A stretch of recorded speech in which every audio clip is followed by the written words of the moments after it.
For your information, this story is not my personal story, but is one of my friends.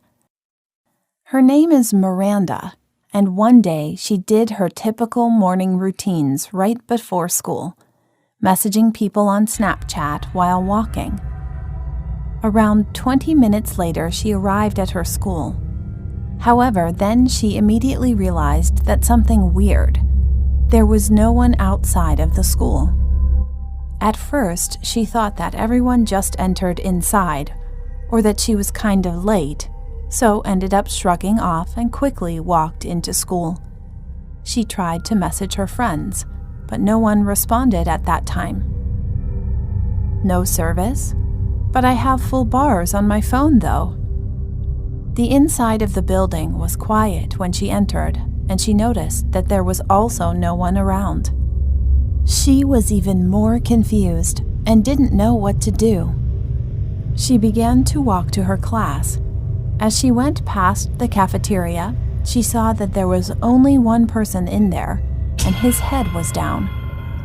When she was about to pass by, and at that moment, she realized that there was blood below the person.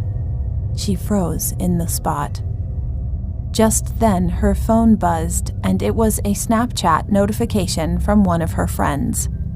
"Hey, there's a shooter in the building, and the person already shot a few people." Obviously, Miranda freaked out at that moment. She started to run out of the building. To tell the truth, Miranda was a very lucky girl. As Miranda ran out of the building, the shooter, who was in the office that was next to the exit, didn't see her because he was stabbing a student at the same time. After the cops entered the building, the massive killer already killed himself. Fortunately, almost everyone was evacuated, but there were a total of 7 deaths and over a dozen injured. One of Miranda's friends, who didn't respond to her, was one of the people that were killed. And actually, her friend was the one in the cafeteria that was laying his head down.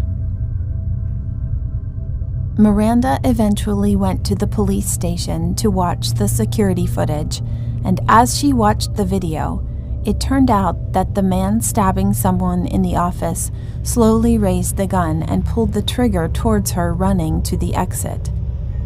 However, he ended up failing because the gun was out of bullets.